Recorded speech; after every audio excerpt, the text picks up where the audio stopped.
Assalamualaikum warahmatullahi wabarakatuh. Perkenalkan, nama saya Afrina Hanifah Mufidah dari Offering G88 dengan NIM 2107516096113. Di sini saya akan menyampaikan jawaban UTS dari mata kuliah pengantar ilmu pendidikan. Yang pertama adalah sebutkan dimensi-dimensi manusia dan bagaimana usaha untuk mengembangkannya. Dimensi-dimensi manusia yaitu dimensi manusia sebagai makhluk individu, manusia sebagai makhluk sosial, manusia sebagai makhluk religius atau beragama, dan manusia sebagai makhluk bermoral. Lalu bagaimana usahanya?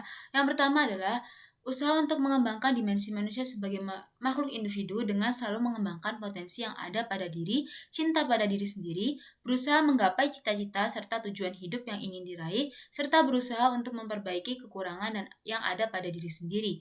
Yang kedua adalah usaha untuk mengembangkan dimensi manusia sebagai makhluk sosial, yaitu dengan cara menambah relasi dengan orang lain melalui interaksi sosial, berusaha berbaur dengan masyarakat dan saling membantu antara manusia lainnya. Lalu, usaha untuk mengembangkan dimensi manusia sebagai makhluk religius, yaitu dengan memiliki kepercayaan dan agama, kemudian berusaha beribadah sebaik-baiknya, menjauhi larangannya, dan mematuhi apa yang diperintahkan oleh Tuhan. Lalu, usaha untuk mengembangkan dimensi manusia sebagai makhluk bermoral, yaitu berperilaku sesuai norma yang berlaku, memahami serta menerapkan etika dan etiket yang tepat di masyarakat, dan berusaha untuk tidak melanggar norma yang berlaku.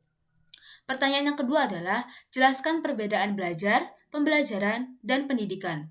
Belajar sendiri adalah proses memperoleh ilmu sehingga terjadi perubahan dari tidak tahu menjadi tahu, dikarenakan mendapat pengalaman dari suatu pembelajaran yang telah diberikan. Lalu, untuk pembelajaran adalah suatu proses interaksi antara guru dan peserta didik serta sumber belajar pada suatu lingkungan belajar.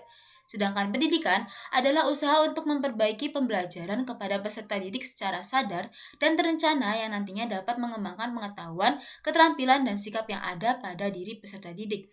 Jadi berbeda ya, untuk belajar itu proses memperoleh ilmu, sedangkan pembelajaran adalah suatu proses interaksi antara guru dan peserta didik, yaitu belajar dan mengajar. Sedangkan pendidikan adalah usaha untuk memberikan pembelajaran kepada peserta didik. Lalu yang ketiga, mengapa sebagai calon pendidik perlu mempelajari sejarah pendidikan?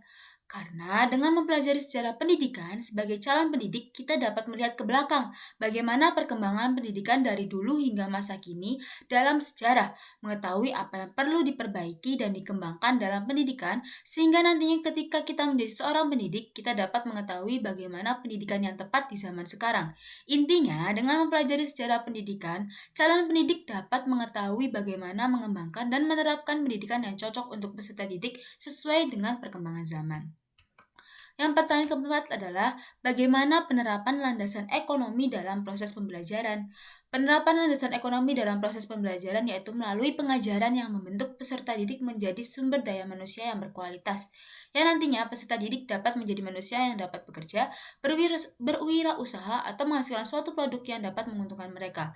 Penerapan landasan ekonomi juga ditetapkan dalam pemberian sarana dan prasarana yang baik, penggunaan metode dan bahan mengajar yang tepat, yang dapat menunjang peserta didik untuk meningkatkan kualitas pada dirinya agar menjadi sumber daya manusia yang berkualitas. Lalu pertanyaan kelima, sebagai seorang guru, bagaimana Anda menerapkan asas pendidikan seperti yang disampaikan oleh Ki Hajar Dewantoro?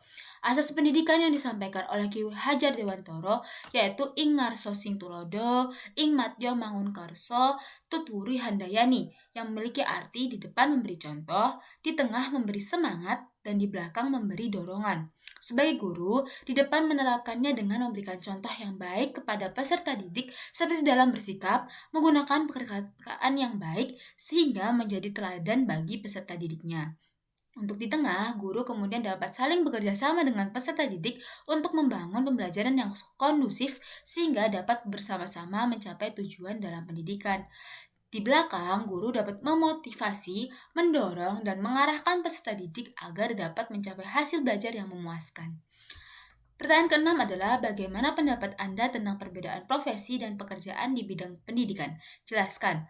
Pendapat saya tentang perbedaan profesi dan pekerjaan di bidang pendidikan yaitu profesi sendiri di bidang pendidikan merupakan suatu pekerjaan yang membutuhkan keahlian dalam mengerjakannya. Dalam pendidikan, profesi tersebut adalah guru karena diperlukannya keahlian dalam mendidik serta adanya sertifikat mengajar dan mengikuti pendidikan profesi keguruan terlebih dahulu sebelum dapat melakukan pekerjaannya secara profesional. Sedangkan pekerjaan adalah suatu usaha untuk melakukan kegiatan guna memenuhi kebutuhan hidup.